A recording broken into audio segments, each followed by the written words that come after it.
Desde hace años dedico mi vida a escuchar lo que la naturaleza tiene que decir, no desde una idea romántica del campo, sino desde la práctica diaria, observando los suelos, entendiendo la vegetación y su propia sucesión natural, aprendiendo a incorporarnos en esa sucesión natural con otras especies más complejas para generar un espectro más biodiverso y en favor de todo el ecosistema, aprendiendo también las dinámicas de las abejas apis mellifera a través de la observación y dejando al final que cada ser vivo haga lo que ha venido a ser, su propia función.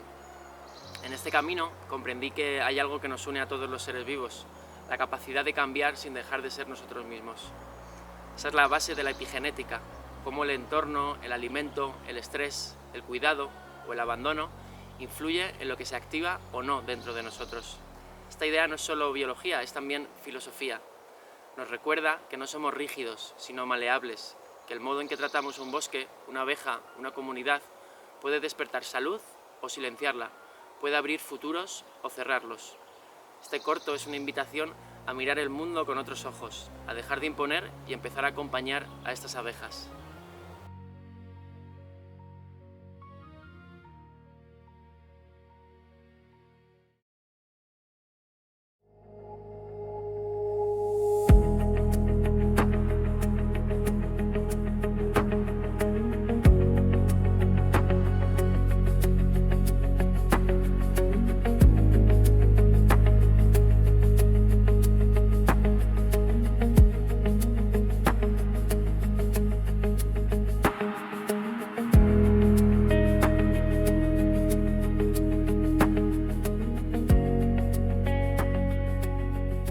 Natura es una red de espacios naturales protegidos a nivel europeo, donde el objetivo es la conservación de los hábitats de interés comunitario. Es decir, es una red de espacios naturales protegidos donde el interés es la conservación de esos hábitats o de especies de flora o de fauna a nivel europeo. Cuando tú presentas un proyecto, lo has ejecutado o lo has llevado a cabo con tus ideas, que algunas veces pues puede ser que no conozcas a fondo toda la normativa o todo lo que hay en el territorio. O sea, puedes conocer muy bien la normativa, pero es verdad que el territorio es tan extenso y tiene tantísimas cosas que hay veces que llegar a esa profundidad pues es muy complicado. ¿Cómo mejorar ese aspecto? Yo creo con la comunicación. O sea, al final, si tú vienes con un proyecto un poco, como si dijésemos, hilvanado, para que luego, con el acompañamiento de la administración, te pueda hacer ver todas esas cosas que el administrador al final no tiene por qué saber de todo. No es fácil, pero yo creo que es la comunicación, pero la comunicación inicial desde casi que nace la idea del proyecto, venir y que haya ese acompañamiento. Es verdad que la administración para una persona que viene de fuera puede ser complicada porque no conoce todas y cada una de las puertas que hay que tocar. Entonces, la principal labor que tiene es la de informar y acompañar, pero eso no quiere decir que no haya que cumplir la normativa que en cada espacio se requiera. Siempre hay cierto recelo frente a la administración, porque es verdad que se sigue viendo como un lugar de trabas y no un lugar de ayuda. En este caso, pues era un proyecto relativamente fácil, aunque sí que es verdad que el proyecto era bastante diferente a cualquier cosa que ha entrado aquí. Y venía con una especie de labor de investigación, lo cual pues siempre creo que es interesante apoyar estos proyectos porque de ahí nosotros también podemos aprender muchas cosas. El proyecto InForest surge del abandono de nuestros montes. Hemos querido implementar una actividad tradicional de toda la vida como es la apicultura natural y regenerativa y volver a introducirla desde los ciclos naturales, es decir, buscando la autosuficiencia a medio y largo plazo. Para ello, hemos basado este proyecto en 3 grandes bloques: el bloque de regeneración, el bloque de reeducación y el bloque de revalorización. En el bloque de regeneración hemos implementado un diseño hídrico basado en cotas de nivel, buscando pendientes inferiores al 2% que comuniquen estanques temporales con esos arroyos, con esos canales. El objetivo de este diseño hídrico es conseguir que cada gota que se introduce en el ecosistema no se vuelva a perder.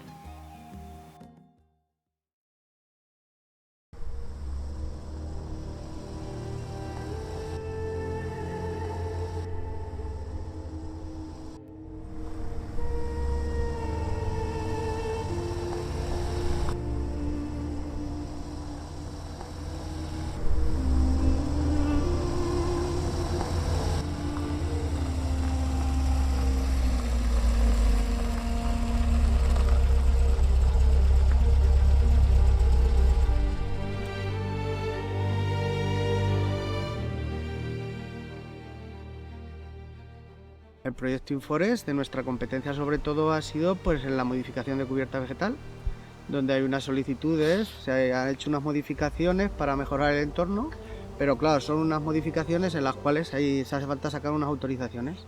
Luego también tenemos pues lo que ha sido un poquito la corta de árboles defectuosos, poda de los árboles que ha sido necesario, entonces se ha contado con una modificación de cubierta vegetal sobre todo, y luego un impreso que es declaración responsable de corte y poda, que es para, pues como si dijéramos, para hacer una leña para uso doméstico, y que eso es para podar y cortar pies defectuosos y todo eso, no es un aprovechamiento maderable. Aquí tenemos un claro ejemplo de los trabajos que hemos realizado, donde hemos eliminado un pie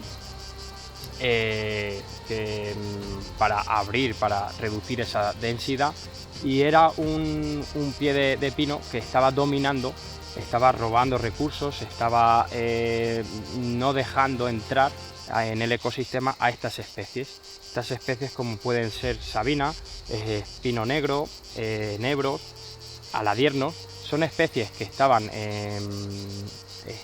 introducidas, pero no se pueden desarrollar con la alta densidad de pino que había en la zona. Especies que se encontraban ya arraigadas en el medio, pero que estaban dominadas por los pinos. Competían por esos recursos nutricionales de suelo, esos recursos hídricos, de luz, donde el pino acaparaba todos esos recursos y no deja de desarrollarse como debiera este tipo de especies menores.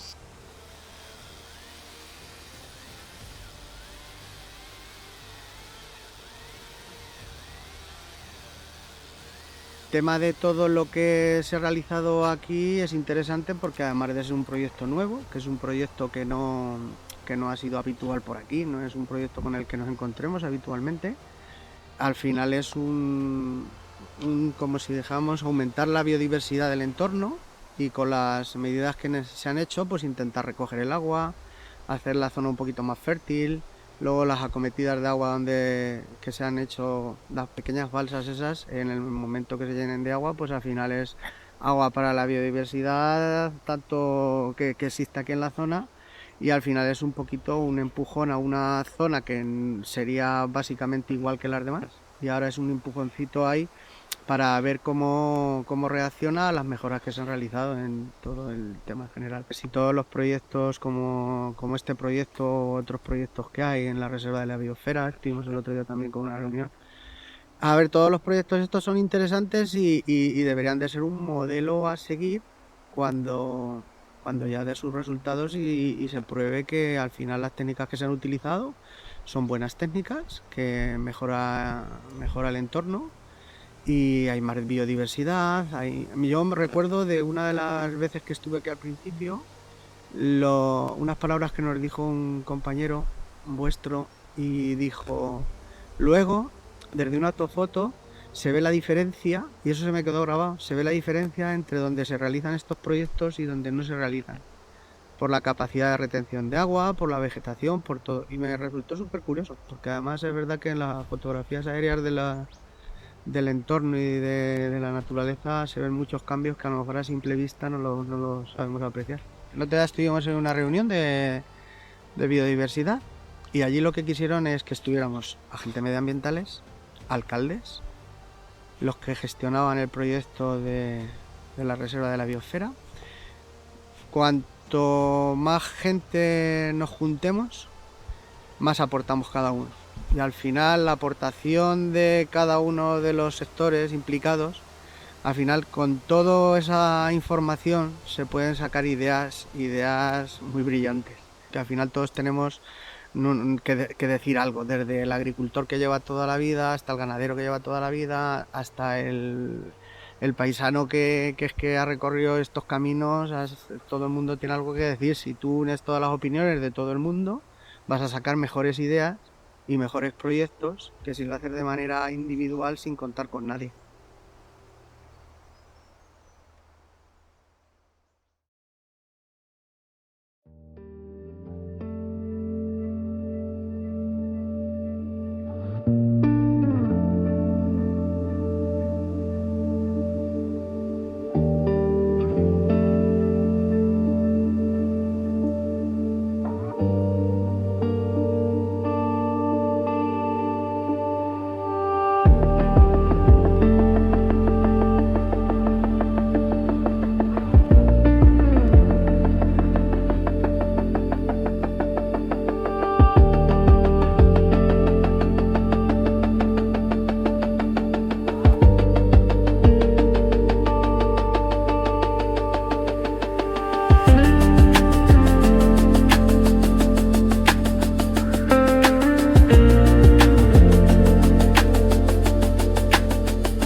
Soy Evereguino de Sustraia Habitat Design, una cooperativa de Vitoria que nos dedicamos al diseño, asesoramiento y acompañamiento de proyectos agroecológicos. Y estamos hoy aquí con Samuel del proyecto Inforest, ayudándole a implementar un proyecto que busca sobre todo mejorar una tierra desde el punto de vista de la biodiversidad, tanto de la flora como de la fauna. Lo que estamos realizando estos días aquí es una serie de canales de captación de agua y por otra parte una serie de láminas de agua para, por una parte, parar escorrentía, que todo ese agua que baja normalmente de manera agresiva baje con una forma un poquito más suave y de esa manera se infiltre al subsuelo. Ese agua en el subsuelo lo que va a hacer es, ralentizando ese flujo, mejorar la vida y la fertilidad de donde está presente y a partir de ahí generar diferentes islas de biodiversidad en el propio terreno, de manera que de estas vaguadas vamos partiendo hacia las laderas y vamos mejorando sistemáticamente las zonas con esa afección del agua. En esas zonas lo que vamos haciendo es replantar especies pioneras y a partir de esas especies pioneras lo que hacemos es seguir en la sucesión ecológica del suelo y también del estrato arbóreo hasta mejorar toda la capa y de esta manera generar un suelo rico, fértil y que es mucho mejor para tanto la flora como la fauna que existe en este espacio.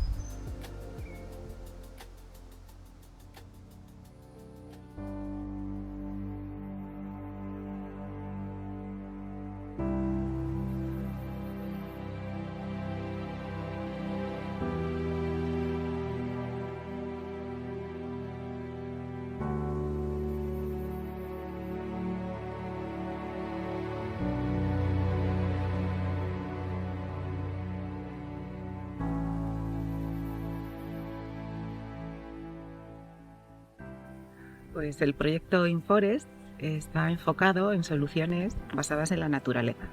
Hemos trabajado en crear un nuevo modelo económico que permita un proyecto de vida en el monte, en el campo, acompañando a pequeños productores locales, a emprendedores que quieren iniciar una nueva actividad en el medio rural. Hemos dado formación, asesoramiento, les hemos acompañado, enseñado a cultivar y a producir de una manera diferente, sin dañar el entorno, aprendiendo y siguiendo los procesos naturales, a la vez que regeneramos el suelo y cuidamos el paisaje. Hemos demostrado que los aprovechamientos y la gestión del territorio es perfectamente compatible con una producción sostenible, sana y que además pues es beneficiosa para el ecosistema, porque prevenimos incendios, estamos regenerando la masa y aprovechamos los recursos que están infrautilizados en el monte, que no tienen ninguna utilidad, les estamos dando un valor, los transformamos y buscamos salidas en el mercado. Un mercado que va hacia consumidores conscientes, que quieren productos saludables y que saben que están producidos pues, de una manera respetuosa. Y así, de esta manera, estamos conectando el territorio con el producto, en el consumidor final.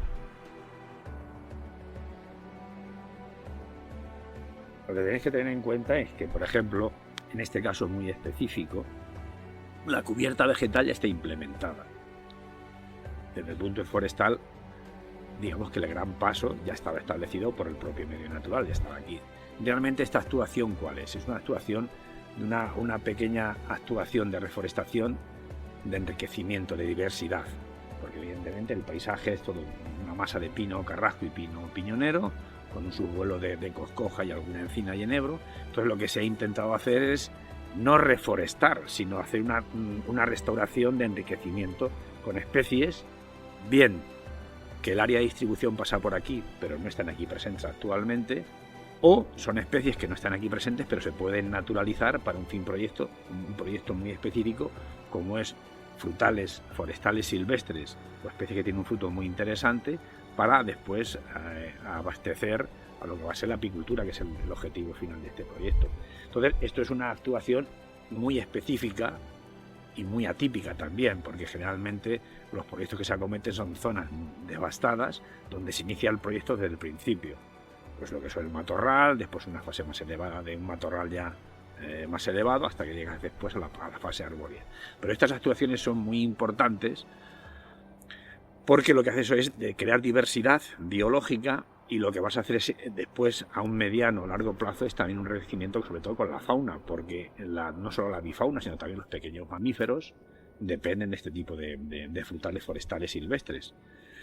Y eso pues es algo muy loable, porque no es generalmente lo que nos encontramos. Es decir, que una propiedad con un monte ya establecido desee desarrollar un proyecto de enriquecimiento de diversidad, con diversidad no solo botánica, sino también va a crear una diversidad después paisajística. Eso no es muy normal. El mayor valor de estas zonas, ya y en un futuro inmediato aún mayor, va a ser evidentemente el valor ambiental. Es decir, una finca de estas, con cierta extensión, es al fin y al cabo una pequeña microreserva. Fincas más grandes son auténticas reservas, entonces realmente son las zonas, es como un pequeño parque natural. Entonces ese es el mayor valor que tiene. Eso yo sé que es difícil de transmitirlo, y después a lo mejor también es difícil después materializarlo por parte de la propiedad, porque quiere un regreso de la inversión, o que realmente eso le sea rentable y no tenga que acudir a otro tipo de fuentes de ingresos, otro tipo de actividades, sino que un ecosistema forestal sea capaz de mantener a la gente en el territorio. La sociedad tiene que darse cuenta que la conservación del medio natural no es una cuestión estética, una cuestión de moda, es una cuestión de supervivencia.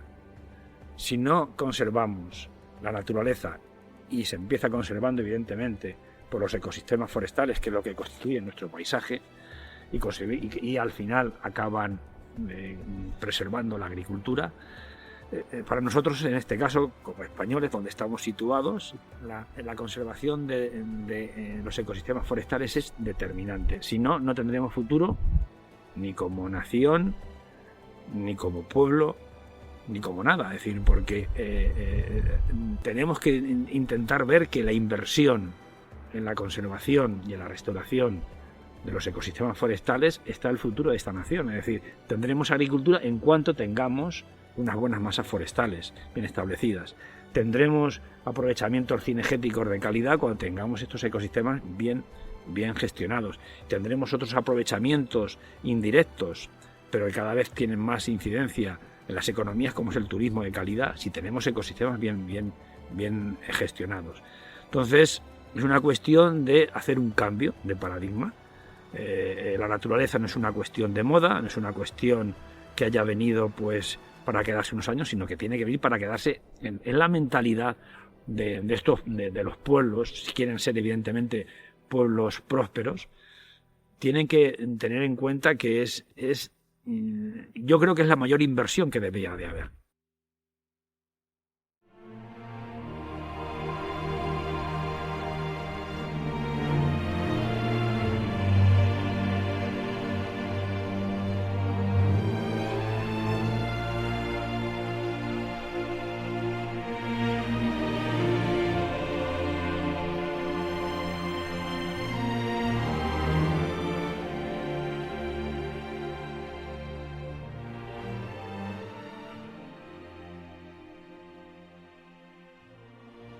El bloque de reeducación está basado en una nueva praxis apícola, una praxis que defiende a la Apis mellifera, la abeja de nuestro territorio, de la península ibérica. Una abeja que en las últimas décadas ha sufrido un deterioro muy profundo. Nosotros, desde este bloque, promovemos cursos y talleres que preparan a los profesionales o a particulares que quieran hacer autoconsumo para entender los ciclos naturales, las necesidades reales que tiene la Apis mellifera, la abeja, y poder acompañarlas en ese proceso de regeneración, despertando una epigenética natural.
Llevamos apenas 3 horas de curso y ya con toda la información que nos ha facilitado Samuel estoy con la cabeza llena y estoy deseando poner en marcha determinadas ideas, aunque no es fácil porque es todo lo que esa filosofía de cómo vive el mundo de las abejas es demasiado profundo para ponerlo de repente en nuestras colmenas. Vamos a ir, yo creo que implementando algunos pasitos como intervenir menos con las abejas, confiar en que ellas poseen su propia inteligencia, que va mucho más allá de lo que nosotras podamos estudiar y creer. Y bueno, yo creo que ese es uno de los primeros pasos que vamos a empezar a implementar en nuestras colmenas, intervenir menos, confiar más y trabajar con cariño.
Yo soy Alejandro, soy entomólogo e investigador desde hace 25 años, trabajando sobre todo en entomología agrícola y entomología aplicada. Algo que aprendes en el curso de apicultura es a entender que la miel no es un commodity, no debe ser un producto que esté destinado a la industria y que sea un producto al que le hayamos quitado la vida o la conexión con la vida. Es muy importante que el apicultor pueda valorizar todos los productos que pueda sacar de la colmena sin alterar la colmena. El consumidor debe entender a través de la comunicación gráfica y escrita oral del apicultor cómo esos productos pueden beneficiarle a su salud, casi como si fueran medicinas, de una manera que actualmente no se está contemplando.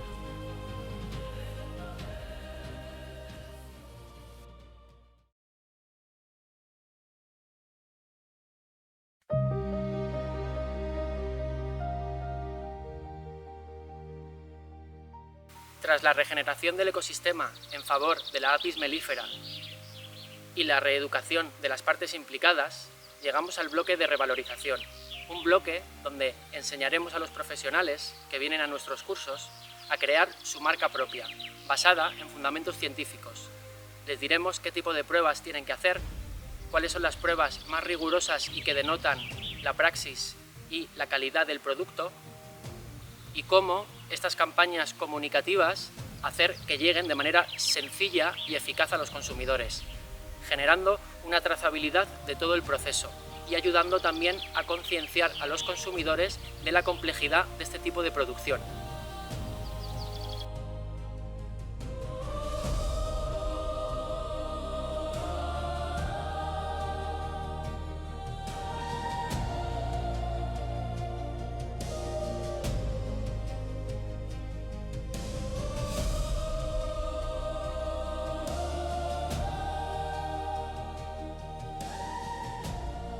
Pues nosotros vamos a hacer una trazabilidad y una praxis a través de nuestros productos apícolas, con la miel, con el pan de abeja, la cera, y vamos a diagnosticar realmente la huella tanto de pesticidas, de agroquímicos, de metales pesados, de nutrientes, el espectro melisopatológico, en fin, una serie de analíticas que con ellas vamos a conseguir hacer una transcripción de manera sencilla para el consumidor y que de este modo pueda tener una huella de el trabajo que ha ejercido, en este caso, el productor.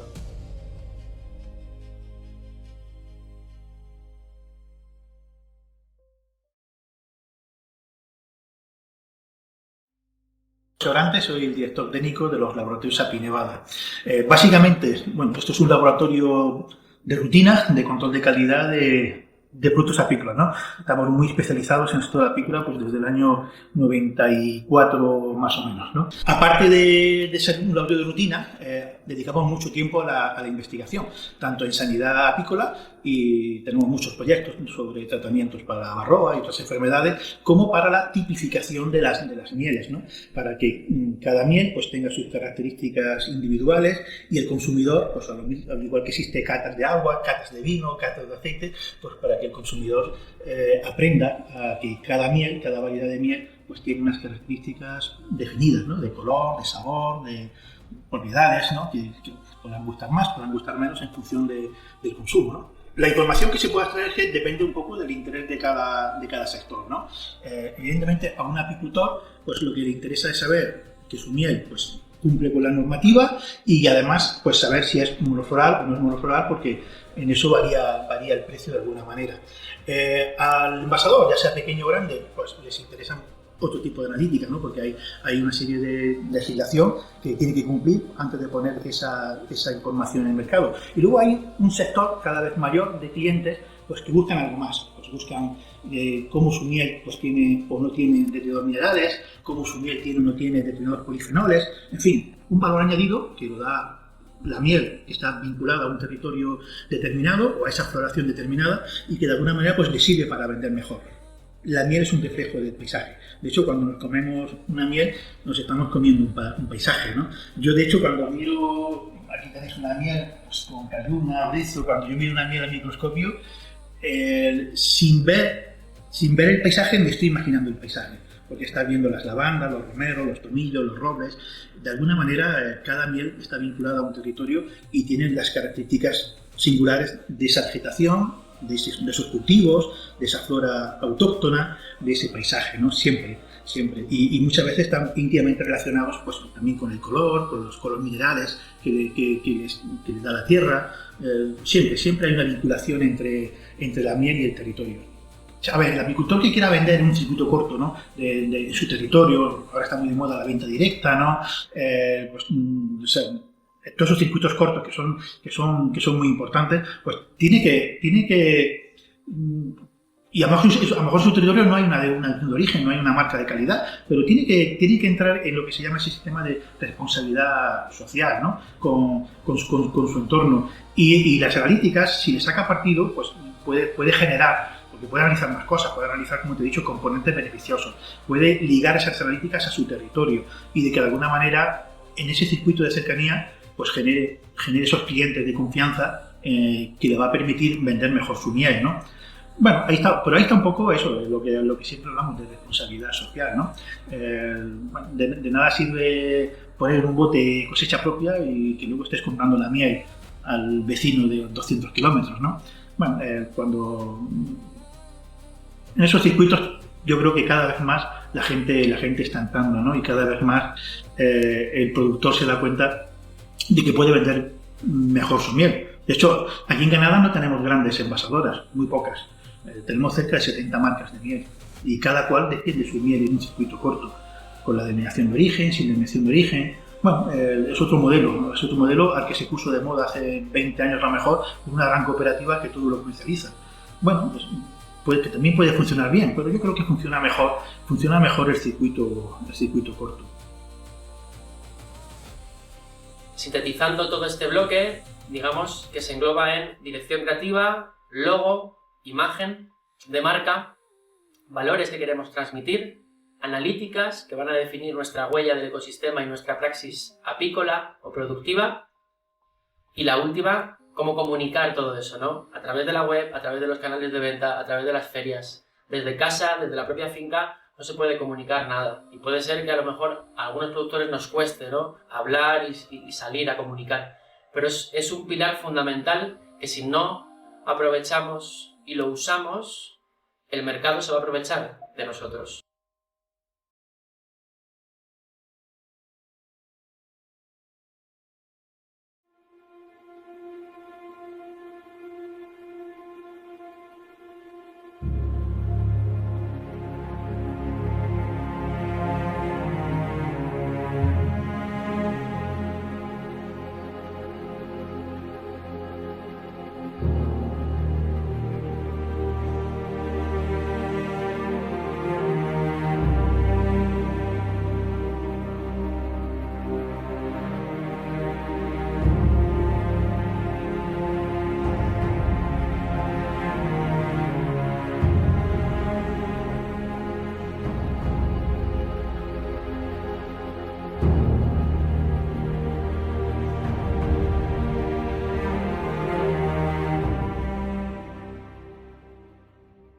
Bueno, Samuel, bienvenido a nuestra casa, tu casa, Casas Colgadas.